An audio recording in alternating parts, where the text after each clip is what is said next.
Students, मैं अजय यादव आपका आपके अपने यूट्यूब चैनल आरएस अकेडमी में स्वागत करता हूं। देखिए, हम लोगों का आज का अगला एक नया चैप्टर होगा जिसका नाम होगा साउंड यानी कि ध्वनि। आज हम लोग ध्वनि के बारे में जानेंगे। जैसे पिछली वीडियो में हम लोगों ने तरंग के बारे में पढ़ा, तरंग की कितनी कैटेगरी होती है, मतलब कितने प्रकार की होती है, उसमें कुछ विशेषताएं क्या क्या होती है, वहाँ उसमें कहाँ से कैसे प्रश्न पूछे जाते हैं, उसके बारे में हम लोगों ने पढ़ लिया है। अब हम लोग पढ़ेंगे, हम लोगों का अगला चैप्टर है साउंड। इसमें अगला चैप्टर है साउंड। आज हम लोग साउंड मतलब ध्वनि के बारे में जानेंगे। ध्वनि क्या होती है?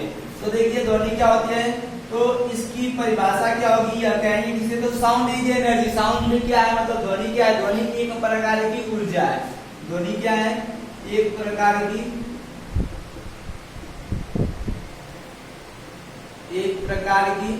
ऊर्जा है।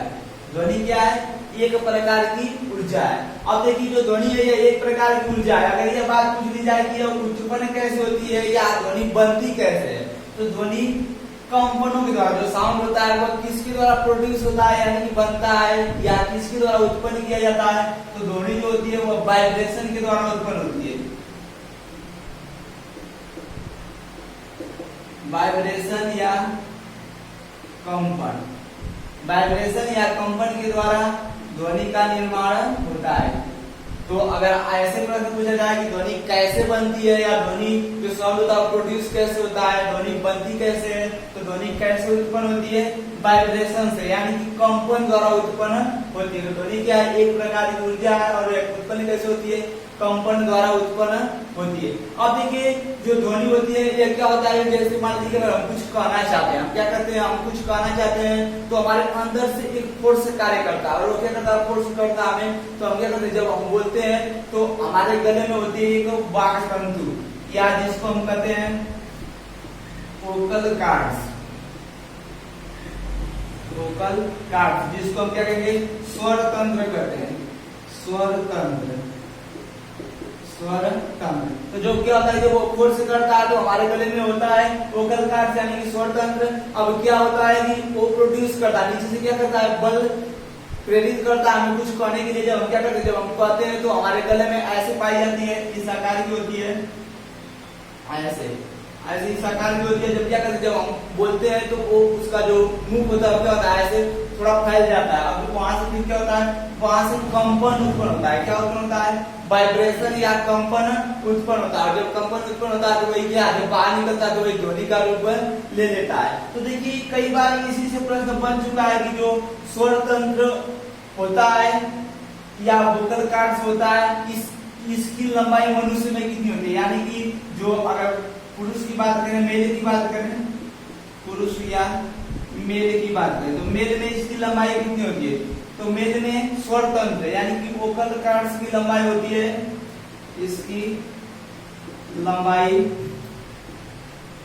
20 mm होती है, यानी कि 20 मिलीमीटर होती है। अगर पुरुष है तो पुरुष यानी कि मेल, अगर मेल होगा तो उसकी लंबाई उस मेल में कितनी होगी? स्वर तंत्र की लंबाई मेल में कितनी होगी? 20 mm की होगी। अगर यहीं पर अगर मेल ना होगा, अगर फीमेल हो यानी कि स्त्री हो, जब फीमेल होगी तो वहां पर इसकी लंबाई 15 mm होगी। कितनी? 15 mm। तो ये बात भी ध्यान रखनी है। ध्वनि क्या है? ध्वनि एक प्रकार की ऊर्जा है जो किसके द्वारा? वाइब्रेशन यानी कि कंपन के द्वारा उत्पन्न होती है। अब देखिए, जो ध्वनि होती है हमने आपको बताया ध्वनि निकलती कैसे। तो हम क्या करते हैं, अगर हम कुछ कहना चाहते हैं तो अंदर से एक फोर्स कार्य करता है, जो हमें क्या करता है? फोर्स देता है कि हम कुछ कहें। जब फोर्स आता है तो हम क्या करते हैं? हम कुछ जब कहते हैं तो आपको भी पता है कि हमारे जो गला होता है, यहाँ पर गले में क्या होती है? एक वोकल कार्ड्स यानी कि स्वर तंत्र होता है, जैसे ऐसे होता है। और जब हम क्या करते हैं, जब बोलते हैं तो वाइब्रेशन के कारण क्या होता है कि जैसे अब ऐसे करके ना हम कुछ बोल रहे हैं तो वहां पर क्या तेजी से बोलेंगे तो हमें ऐसा लगता है कि हमारा जो हथेली है उस पर क्या कुछ फोर्स लग रहा है, कुछ फोर्स कार्य कर रहा है, जो क्या कर रहा है? इस पर दबाव डाल रहा है। तो वैसे ही जब वहां पर दबाव डालता है तो जो ये आपका जो स्वर तंत्र होता है क्या होता है? फैल जाता है और उसमें से वाइब्रेशन उत्पन्न होता है यानी कि कंपन उत्पन्न होता है। जब कंपन उत्पन्न होता है तो वही, जब कंपन बाहर निकलता है तो वही ध्वनि यानी कि साउंड का रूप धारण कर लेता है। तो इस प्रकार से क्या होता है कि ध्वनि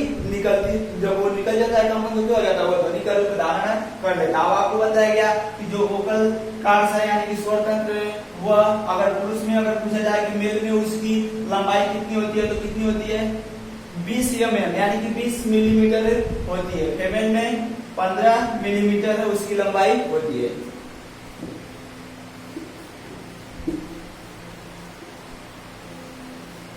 अब देखिए एक प्रश्न यहाँ से और बनता है, अगर आपसे यह बातें बताई गई, अगर आपसे पूछ लिया जाए कि जब क्या हो, जब ध्वनि चलती है, जब ध्वनि क्या करती है, गमन करती है, तो उस समय किसका स्थानांतरण नहीं होता है।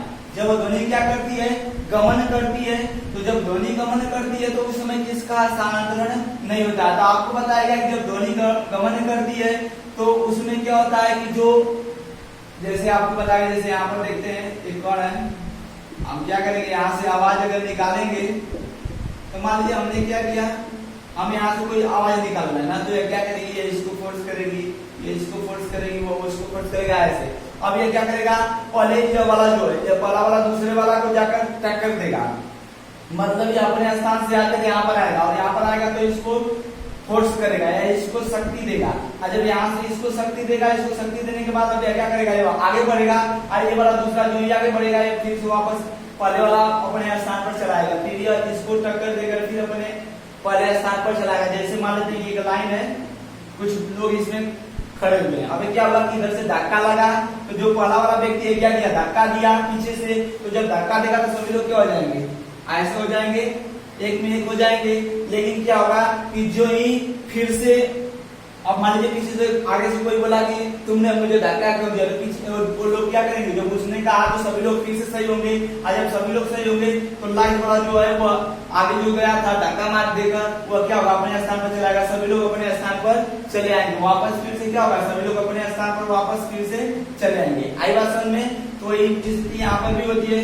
तो देखिए ध्वनि में अगर आपसे पूछ लिया जाए कि ध्वनि में किसका स्थानांतरण नहीं होता है, तो देखिए इसमें क्या होगा, कण जाएंगे लेकिन कण क्या होगा, फिर अपने स्थिति तक वापस लौट आएगा। तो अगर आपसे पूछ लिया जाए कि ध्वनि में किसका स्थानांतरण नहीं होता है, तो कण का स्थानांतरण नहीं होता है। क्यों? क्योंकि हम जानते हैं ध्वनि में किसका स्थानांतरण होता है। अभी बताइए केवल ऊर्जा का, यह जो कण था यह ऊर्जा अपने अगले वाले कण को देगा, अगला वाला क्या करेगा, अगले वाले को देगा, लेकिन ये नहीं होगा कि यह वाला अभी यहाँ तक आकर देगा। जैसे यहाँ पर है, इसने क्या किया, इसको दिया, यह क्या करेगा, इसको देगा, यह क्या करेगा, इस लाइन वाले को देगा। अब ऐसा तो नहीं है कि जो पहला वाला है अपनी ऊर्जा डायरेक्ट लाकर इसको दे रहा है, ऐसा नहीं होता है। तो क्या होगा, अब ऐसा होगा नहीं, इसका मतलब क्या है कि वहां पर नहीं गया है, मतलब कण उसमें क्या होता है, कण गति नहीं करता है या कण का स्थानांतरण नहीं होता है। तो ध्वनि में ऊर्जा का स्थानांतरण होता है और कण का स्थानांतरण नहीं होता है।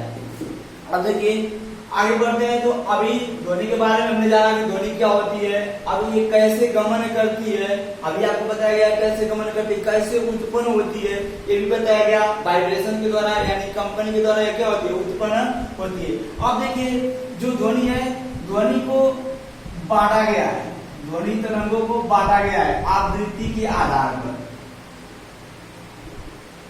ध्वनि तरंगों का आवृत्ति के आधार पर, आवृत्ति को तो बताया गया कि आवृत्ति क्या होती है, एक सेकंड में की गई कंपनों की संख्या क्या होती है, आवृत्ति होती है। कोई भी कौन होता है, अगर वो एक सेकंड में मान लेते हैं कि यहाँ से यहाँ तक ऐसे एक बार में पहुंचता है, तो यहाँ से अगर ऐसे गया तो इसका मतलब कितने बार में पहुंचा, एक बार में भी पहुंचा, तो एक ही कंपन में। लेकिन कोई ऐसा कण हो जो इसी दूरी को अगर हम तेजी से बोले तो क्या करे, ऐसे कई बार में क्या करे, यहाँ तक पहुंचे।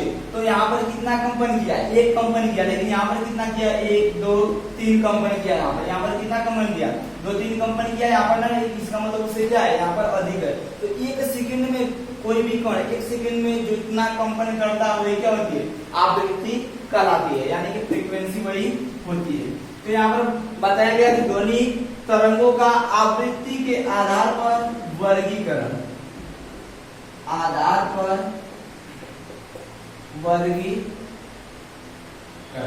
अच्छा एक बात और ध्यान रखिए, अभी बताया गया कि क्या होता है कि जो ध्वनि होती है वह कैसे गमन करती है, अभी उसके बारे में बताया गया ना, थोड़ा सा देखते हैं। अच्छा ये बताइए ध्वनि निर्वात में चलेगी, ध्वनि निर्वात में कभी नहीं चलती है। ध्वनि जो होती है बताया ध्वनि, देखिए ध्वनि के बारे में बताया गया, ध्वनि कैसी तरंग है। अगर ये आपसे पूछ लिया जाए कि ध्वनि किस प्रकार की तरंग है, तो ये बातें भी बताइए, ध्वनि किस प्रकार की तरंग है, अनुदैर्घ्य तरंग है। ध्वनि कैसी तरंग है, अनुदैर्ध्य तरंग है। अनुदैर्ध्य तरंग का मतलब अनुदैर्ध्य तरंग कहेंगे किसे, तो आपको बताया गया है कि जब कण और तरंग दोनों की दिशा क्या हो, एक ही हो। मतलब जैसे यहाँ पर हमने क्या किया, आवाज लगाया, यहाँ पर कुछ पार्टिकल रखे हुए हैं ना, यहाँ पर जब हमने आवाज लगाया तो क्या हुआ, अब ये वाला कण ये क्या करेगी, इस कण को प्रेशर देगी, मतलब बल ऊर्जा देगी। अब यह क्या करेगा, इसको डिस्टर्ब करेगा। देखिए अब यह क्या तरंग इसको डिस्टर्ब करेगी तो अपने स्थान से हिलेगा, हिलेगा तो अपने बगल वाले को डिस्टर्ब करेगा, ये इसको डिस्टर्ब करेगा, मतलब ऐसे आगे बढ़ते चले जाएंगे। तो जो कण है वो किधर जा रहे हैं, उस दिशा में जा रहे हैं। अपने आगे वाले को डिस्टर्ब करें तो किस दिशा में जा रहे हैं, उसी दिशा में जा रहे हैं ना। लेकिन अब देखिए कण तो उसी दिशा में जा रहे हैं, लेकिन जब हम तरंगों को देखेंगे तो तरंग कैसी बन रही है, ऐसी बन रही है, मतलब तरंग भी किस दिशा में जा रही है, उसी दिशा में जा रही है। तो यहाँ पर क्या हुआ कि कण की जो दिशा है वही दिशा किसकी है, तरंग की भी है। तो ऐसी स्थिति जहाँ पर उत्पन्न हो जाती है वो होती है अनुदैर्ध्य तरंग। उसे क्या कहते हैं, अनुदैर्ध्य तरंग कहते हैं या लॉन्गिट्यूडिनल वेव कहते हैं। तो देखिए ध्वनि कैसी तरंग है, अनुदैर्ध्य तरंग है। और ध्वनि को इस कारण से क्या होता है, माध्यम की आवश्यकता होती है। मतलब अगर कण नहीं रहेंगे तो ध्वनि क्या होगा, चल नहीं पाएगी। अगर आपसे पूछा जाए कि ध्वनि निर्वात में गमन करेगी कि नहीं करेगी, तो ध्वनि निर्वात में गमन नहीं करेगी। क्यों, इस कारण से नहीं करेगी कि अभी हमने पढ़ा कि ध्वनि को चलने के लिए क्या चाहिए, माध्यम चाहिए। और माध्यम के अलावा क्या चाहिए, जो माध्यम हो वह कैसा होना चाहिए, उसमें कण उपस्थित होने चाहिए। तो जो हमारा निर्वात है, निर्वात में कण उपस्थित नहीं होगा तो क्या होगा, ध्वनि गमन नहीं कर पाएगी। जैसे मान लीजिए यहाँ पर कण था तो यहाँ पर जब हम आवाज निकालेंगे तो क्या करेगा, यह इसको ऊर्जा देगा, वो उसको देगा। और जब यहाँ पर कण है ही नहीं तो हम यहाँ पर खड़े हैं, अब यहाँ से कोई बोला यहाँ पर कण है ही नहीं बीच में, तो ऊर्जा कैसे जाएगी, वहां तक ध्वनि कैसे जाएगी, नहीं जा पाएगी ना। इस कारण से क्या होता है, जैसे देखिए क्या होता है कि बहुत बड़े बड़े विस्फोट होते हैं, ब्रह्मांड में कई प्रकार के विस्फोट होते हैं, कई प्रकार की जो तारा है या ऐसे कई ब्रह्मांडीय पिंड है जो क्या होते हैं, आपस में टकराते रहते हैं, आपस में टकराते हैं और बहुत बड़ा विस्फोट होता है। लेकिन वहां पर वायु की अनुपस्थिति के कारण हम उस के बारे में या उसको सुन नहीं पाते हैं। आई बात समझ में। तो ध्वनि अनुदैर्ध्य तरंग है और यह क्या है, निर्वात में गमन नहीं कर सकती है। एक और बात, जो ध्वनि की चाल होती है, अगर इसकी चाल की बात करें तो ध्वनि की चाल ठोस में सबसे अधिक होती है। किसमें, ध्वनि की चाल ठोस में सबसे अधिक होती है, द्रव में इससे कम होती है। ठोस से थोड़ा सा कम किसमें होती है, द्रव में होती है। और गैस की बात करते हैं तो गैस में सबसे कम होती है। ध्वनि की चाल ठोस में सबसे अधिक, द्रव में ठोस से कम होती है और गैस में सबसे कम होती है। तो ये बातें ध्यान रखिएगा। आप देखिए इसी से कई प्रकार के प्रश्न पूछे जाते हैं। अभी एलपी में पूछा गया था कई प्रकार का प्रश्न। तो ठोस में कितनी चाल होती है ध्वनि की, उसको आपको आगे बताया जाएगा और उसको बढ़िया से बता दिया जाएगा। अभी तक इतना ही समझते हैं, उसके बाद जानेंगे कि मतलब ठोस कई प्रकार के, जैसे स्टील होता है, एल्युमिनियम होता है, आयरन होता है, मतलब उसमें उनकी चाल क्या होगी विभिन्न विभिन्न माध्यमों में, उसको हम लोग आगे डिस्कस करेंगे।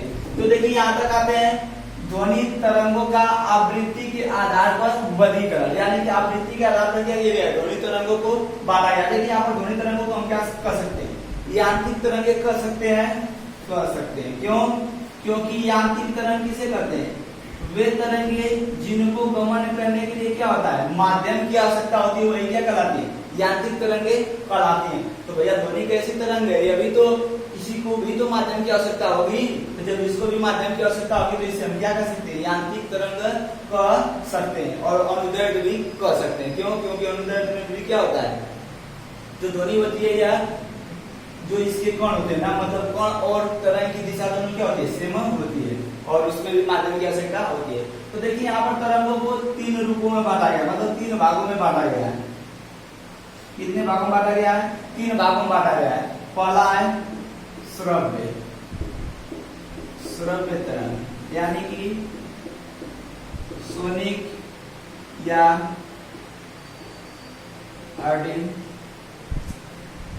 Audible wave.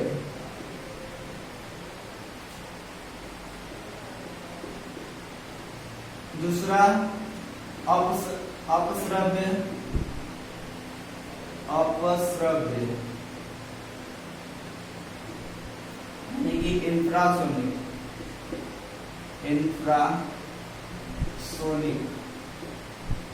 वेव। अगला है पराश्रव्य।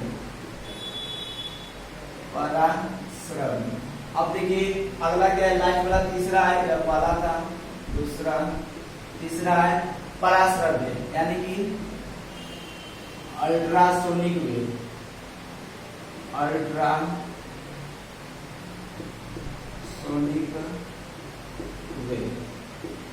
तो जो तरंगे हैं, तरंगों को आवृत्ति के आधार पर 3 भागों में बांटा गया। पहला क्या है, श्रव्य तरंग या सोनिक या ऑडिबल वेव। पहला क्या होगा, श्रव्य तरंग।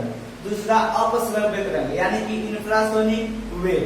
और लास्ट वाला है तीसरा पराश्रव्य यानी कि अल्ट्रासोनिक वेव। अब देखिए अब इनके बारे में हम लोग जानते हैं कि क्रम वाइज से कि ये होती क्या है। तो सबसे पहले श्रव्य तरंग के बारे में देखते हैं। देखिए जो श्रव्य तरंग है यह कहेंगे किसे, तो श्रव्य तरंग की परिभाषा क्या होगी, कहेंगे किसे, तो वैसी तरंग जिसकी आवृत्ति वैसी तरंग, ऐसे भी कर सकते हैं, श्रव्य का मतलब सुनना से, क्या सुनना, तो ऐसी तरंग जिसे हम क्या कर सकते हैं, सुन सकते हैं। हमारा कान जो है वो क्या कर सकता है, सुन सकता है, तो उस तरंग को हम क्या कहेंगे, श्रव्य तरंग कहेंगे। तो इसी परिभाषा क्या देंगे, तो वैसी तरंग जिसकी आवृत्ति 20 हर्ट्ज से 20,000 हर्ट्ज, 20 हर्ट्ज से 20,000 हर्ट्ज के बीच होती है। वैसी तरंग जिसकी आवृत्ति यानी कि फ्रीक्वेंसी, वैसी तरंग जिसकी आवृत्ति 20 हर्ट्ज से 20,000 हर्ट्ज होती है। जब 20 हर्ट्ज से 20,000 हर्ट्ज तक होगी तो क्या होगा, वह कौन सी तरंग कहलाएगी, श्रव्य तरंग कहलाएगी। और श्रव्य तरंग को हम क्या कर सकते हैं, सुन सकते हैं। तो देखिए यहाँ पर हर्ट्ज का मतलब है, जैसे पीछे आपको बताया गया था, ध्यान दिए होंगे तो बातें याद होगी। जैसे आपको बताया गया कि फ्रीक्वेंसी यानी कि जो आवृत्ति होती है, आवृत्ति बराबर होता है क्या, तरंगों की संख्या, सॉरी कंपनों की संख्या, कंपनों की संख्या बटा में समय। यह बातें बताई गई, कंपनों की संख्या बटा में समय। अब देखिए अब यहाँ से जो मान निकलता था वो क्या होता था, हर्ट्ज होता था। जैसे मान लीजिए कोई कण 10 सेकंड में 10 कंपन 10 सेकंड में करता है, तो 10 कंपन करेगा तो 10 कहां पर चला जाएगा, ऊपर, क्योंकि कंपनों की संख्या है। अब 10 सेकंड में करता है तो समय क्या होगा, 10 नीचे, यहाँ से जो काने में क्या आएगा, 1 हर्ट्ज आएगा। तो इसका मतलब क्या होगा कि हर्ट्ज क्या है, हर्ट्ज क्या है, तो 10 यहाँ पर 1 हर्ट्ज आया। 1 हर्ट्ज का मतलब क्या होगा कि जो ध्वनि है वो क्या है, एक कंपन करने में कितना समय लेगी, 1 सेकेंड। जैसे यहीं पर मान लेते हैं कि कंपनों की संख्या 1 है और समय कितना, 1 सेकेंड लगता है। यहाँ पर क्या होगा, 1 हर्ट्ज। तो 1 हर्ट्ज का मतलब क्या होगा कि जो आवृत्ति है वो क्या है, 1 सेकेंड में कितनी बार कंपन करती है, कोई कण कितने बार कंपन करता है, 1 सेकेंड में 1 बार। आई बात समझ में। तो वैसे ही यहाँ पर 20 हर्ट्ज दिया है, तो इसका मतलब कि कोई कण 1 सेकेंड में कितना कंपन करता है, 20 कंपन। अगर कोई कण 1 सेकेंड में 20 कंपन करता है, चाहे कोई भी ध्वनि अगर उत्पन्न होती है, अगर वह 1 सेकेंड में 20 कंपन के साथ हमारे कान तक पहुंचती है, तो उसको हम क्या कर लेंगे, सुन लेंगे। अब 20 से कम होगी तो नहीं सुन पाएंगे, 20 तक होगी तो सुन लेंगे, और 20 से कहां तक, 20,000 तक होगी तभी हम क्या करेंगे, सुन लेंगे। मतलब 1 सेकेंड में कितने कंपन करें, 20,000 कंपन करे, तभी हमारा कान क्या करेगा, उसको सुन लेगा। तो यहाँ पर होता है श्रव्य तरंगे। श्रव्य तरंगे कहेंगे किसे, तो वैसी तरंगे जिनकी आवृत्ति 20 हर्ट्ज से 20,000 हर्ट्ज के बीच होती है और उन्हें क्या करेगा, हमारा कान सुन लेता है, उसे हम क्या कहते हैं, श्रव्य तरंगे कहते हैं। अब देखिए जो श्रव्य तरंगे होती है इनको क्या करता है, हमारा कान सुन लेता है, मतलब इसको क्या कर सकते हैं, हम सुन सकते हैं। आगे बढ़ते हैं, अगला था अपश्रव्य।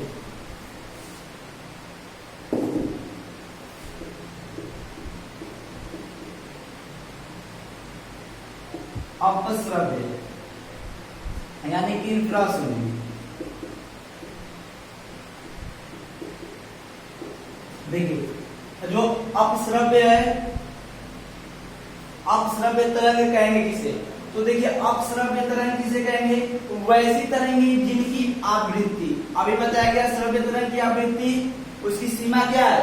अच्छा कई बार यही पूछा जाता है कि जो सुनने श्रव्य की जो सीमा है वो कितनी है, मतलब सुनने की निम्नतम से उच्चतम, सुनने की निम्नतम से मतलब कम से कम, निम्नतम से उच्चतम, उच्चतम सुनने की सीमा कितनी है, मतलब कितनी वह कौन सी आवृत्ति है जिसको हम क्या कर सकते हैं, कम से कम हुआ हो और अधिक से अधिक हो, जिसको हम क्या कर सकते हो, सुन सकते हो। तो श्रव्य की निम्नतम से उच्चतम सुनने की जो सीमा होती है वो होती है 20 हर्ट्ज से 20,000 हर्ट्ज। वही पीछे वाली बात, बस यहाँ पर भाषा इसकी लैंग्वेज चेंज कर दिया प्रश्न का कि सुनने की या श्रव्य की निम्नतम से उच्चतम सीमा कितनी होती है, तो 20,000 से 20 से 20,000 हर्ट्ज के बीच होती है। अब देखिए यहाँ पर अपश्रव्य तरंग की बात आती है, तो अपश्रव्य तरंग किसे कहते हैं, वैसी तरंगे जिनकी आवृत्ति 20 हर्ट्ज से कम होती है, 20 हर्ट्ज से कम होती है, तो उन्हें हम क्या कहेंगे, अपश्रव्य तरंगे कहेंगे। वैसी तरंगे जिनकी आवृत्ति 20 हर्ट्ज से कम होती है और उन्हें हमारा कान सुन नहीं सकता, उन्हें हम क्या कहेंगे, अपश्रव्य तरंगे कहेंगे। अब देखिए जो अपश्रव्य तरंगे होती है इनको क्या कर सकता है कि हमारा कान नहीं सुन सकता। जैसे अपश्रव्य तरंगों के उदाहरण देखते हैं, जैसे भूकंपीय तरंग, भूकंपीय तरंग। अब देखिए भूकंपीय तरंग के अंतर्गत कई तरंगे आते हैं, जैसे पी तरंग, यस तरंग,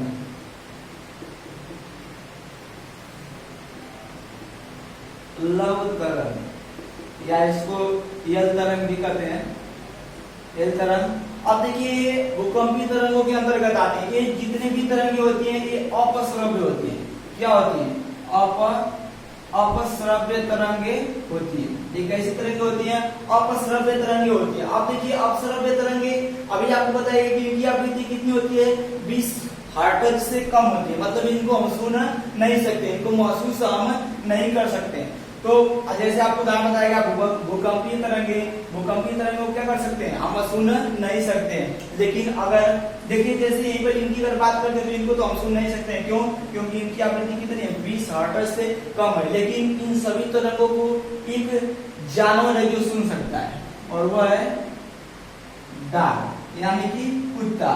कुत्ता अगर है, जो कुत्ता है वो क्या कर सकता है, वह अपश्रव्य तरंगों को सुन सकता है। इस कारण से क्या होता है कि भूकंप का सबसे पहले पता किसको चलता है, डाक को चलता है। सबसे पहले पता भूकंप का किसको चलता है, उसको चलता है। जैसे कभी कभी आप लोगों ने देखा भी होगा कि क्या होता है कि जो मौसम है बिल्कुल शांत है, मतलब कहीं किसी प्रकार का शोरगुल नहीं है, अंधेरा छाया हुआ है और बिल्कुल मौसम शांत है, लेकिन उस समय भी कुत्ता क्या करता है, भौंकता रहता है। ऐसा क्यों, उस समय कुत्ता क्यों भौंकता रहता है और अधिक परेशान दिखता है, किस कारण से, तो वह क्या करता है, वह इन तरंगों को महसूस करता है। कहीं पर भी किसी प्रकार की हलचल होती है तो क्या करता है, उसको महसूस कर लेता है, मतलब उसको वह तरंगे सुनाई देती है, जिसके कारण से कुत्ता क्या होता है, हड़बड़ा जाता है और वह बेचैन हो जाता है, जिसके कारण से वो क्या करता है, भौंकने लगता है या इधर उधर घूमने लगता है। आई बात समझ में। तो इन सब तरंगों को कौन सुन सकता है, डाक सुन सकता है। अगर इनकी बात करते हैं तो यहाँ से भी प्रश्न बनते हैं। देखिए जो पी तरंग है, पी तरंग का मतलब होता है प्राइमरी वेव, पी तरंग का मतलब होता है प्राइमरी वेव। तो देखिए यहाँ पर बताया है जो ये जो तरंगे होती है इनको क्या कर सकता है, डाक सुन सकता है। अब यहाँ पर बात आई, देखिए जैसे भूकंपीय तरंगों के अंतर्गत पी तरंगे, एस तरंगे, यल तरंगे आती है, इनसे भी प्रश्न पूछे जाते हैं। जैसे आपसे अगर यह पूछ लिया जाए कि पी तरंग, अच्छा इनके बारे में जानते हैं। पी तरंग का मतलब होता है प्राइमरी वेव, प्राइमरी वेव। अब देखिए जो प्राइमरी वेव होती है या क्या करती है, तो जो पी तरंग होती है, थोड़ा सा इसको ऐसे समझते हैं ऊपर, देखिए यहाँ पर बात की गई किसके बारे में, पी तरंग के बारे में। पी तरंग यानी कि प्राइमरी तरंग, प्राइमरी वेव। अब देखिए पी तरंग क्या होता है, इसकी खासियत क्या होती है कि इसकी चाल सबसे अधिक होती है, इसकी जो स्पीड होती है वह क्या होती है, चाल सबसे अधिक होती है, इसकी चाल क्या होती है, सबसे अधिक होती है। इस कारण जब भूकंप आता है तो भूकंप आने के समय सबसे पहले पृथ्वी से कौन सी तरंगे टकराती हैं, तो पी तरंगे। अगर यह प्रश्न बने कि भूकंप आते समय सबसे पहले पृथ्वी से कौन सी तरंगे टकराती हैं, तो कौन तरंगे, पी तरंगे टकराती हैं। उसके बाद देखिए जो पी तरंग होती है इसकी चाल सबसे अधिक होती है, इस कारण से पृथ्वी से क्या होती है, सबसे पहले टकराती है। अब देखिए जो पी तरंग है इससे नुकसान की अगर बात करें तो इससे कम नुकसान होता है, कितना कम नुकसान होता है। यह क्या करती है, नुकसान कम पहुंचाती है, मतलब हानि हमें क्या होती है, इससे कम होती है। लेकिन सबसे पहले पृथ्वी से कौन टकराती है, पी तरंग टकराती है, यानी कि प्राइमरी वेव टकराती है। अब देखिए अगला पॉइंट, पहला 40 की सबसे अधिक होती है, दूसरा इससे कम नुकसान होता है। अगला पॉइंट किया ठोस व द्रव, ठोस व द्रव में ही गमन करती है, ठोस और द्रव में केवल गमन करती है। कौन, पी तरंग। पी तरंग केवल ठोस में चलेगी और कहां पर चलेगी, द्रव में चलेगी, और इसकी चाल सबसे अधिक होती है और यह नुकसान कम पहुंचाती है। अब अगला था यस तरंग, यस तरंग यानी कि इसको हम कहेंगे सेकेंडरी वेव, सेकेंडरी वेव। अब देखिए सेकेंडरी वेव यानी कि यस तरंग, इसकी बात करें तो जो यस तरंग होती है यह क्या करती, देखिए जो अभी बताया गया है, जो पी तरंग होती है वो क्या करती है, इन दोनों की यस और यल की तुलना में क्या होता है, वह कम नुकसान पहुंचाती है। लेकिन जो यस तरंग होती है इसकी खासियत होती है कि केवल ठोस में चलती है। पी तरंग ठोस और द्रव दोनों में चलती थी, लेकिन यह किसमें गमन करेगी, केवल ठोस में चलती है या ठोस में गमन करती है। आई बात समझ में। और जो यस तरंग होती है इससे भी कम नुकसान होता है, इससे भी नुकसान क्या होता है, जो इससे नुकसान होता है वो भी क्या होता है, कम होता है। और जो यस तरंग होती है वो कहां पर चलती है, ठोस में चलती है, और यह पी के बाद पृथ्वी से टकराती है। अगर यल तरंग की बात करें, यल तरंग की, तो जो यल तरंग होती है, यल तरंग, इसकी गति सबसे कम होती है, इसकी गति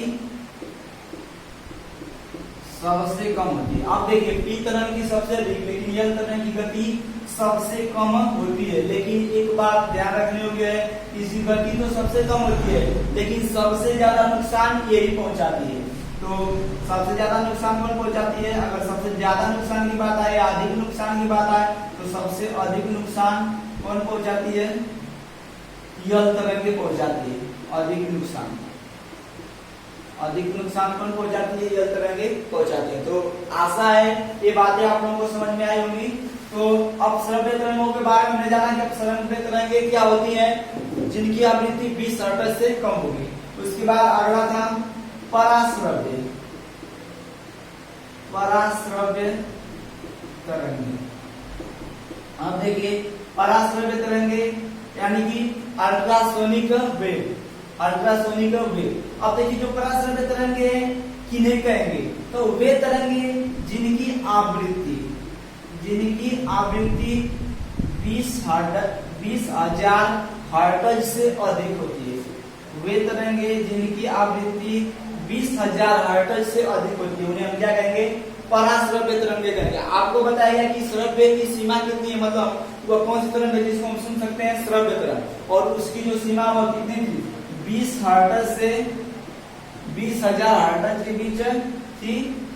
इसको हम क्या कर सकते हैं, सुन सकते हैं। लेकिन 20 से कम होगी तो नहीं सुन पाएंगे, 20,000 से अधिक होगी तब भी नहीं सुन पाएंगे। तो 20 से कम होगी तो अपश्रव्य, और 20,000 से अधिक होगी तो क्या होगी, पराश्रव्य। तो पराश्रव्य तरंगे कौन सी होती हैं, वे तरंगे जिनको क्या करते हैं, हम सुन नहीं पाते हैं, और उनकी आवृत्ति कितनी होती है, 20,000 हर्ट्ज से अधिक होती है।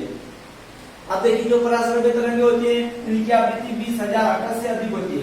जैसे इनका उपयोग कौन करता है, जैसे चमगादड़ को ले लीजिए, चमगादड़। अब यह बताइए कि चमगादड़ को रात में दिखाई देता है, उसकी आंखें होती हैं, ऐसा कुछ भी नहीं होता है।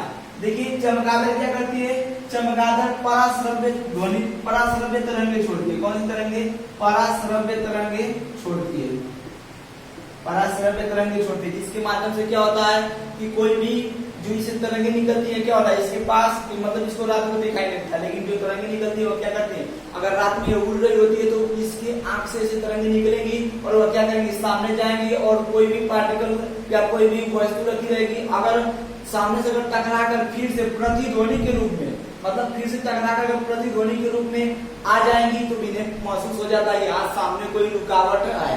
लेकिन जब वो टकराकर या कोई प्रतिध्वनि वापस नहीं आई तब इन्हें पता चलता है क्या है कि जो रास्ता क्या है, साफ है, यानी क्लियर है, और वे आगे बढ़ती रहती हैं। इस प्रकार से वे आगे बढ़ती जाती हैं। अब देखिए जो पराश्रव्य तरंगे होती है इनका उपयोग तो अभी बताया गया कि चमगादड़ इनका उपयोग करती है, लेकिन हम इसका उपयोग कहाँ पर करते हैं, तो हम इसका उपयोग चिकित्सा विज्ञान में करते हैं। कहाँ पर, चिकित्सा विज्ञान के अंतर्गत क्या करते हैं, हम इसका उपयोग करते हैं, किसका, पराश्रव्य तरंगों का। आप देखिए चिकित्सा विज्ञान में कहाँ पर करते हैं, तो चिकित्सा विज्ञान में अगर हड्डी टूट जाती है तो उस समय एक्सरे में क्या किया जाता है, इसका प्रयोग किया जाता है। या जैसे हमारे शरीर का जो मानव शरीर है, मानव शरीर का अगर चित्र अगर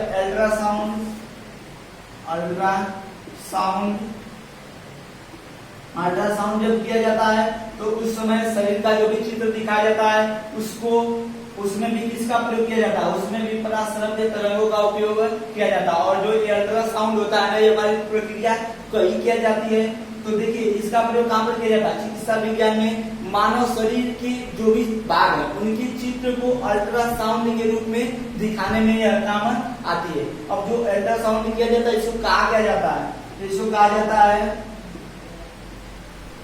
अल्ट्रासोनोग्राफी। अल्ट्रासोनोग्राफी इसको कहा जाता है, अल्ट्रासोनोग्राफी कहा जाता है।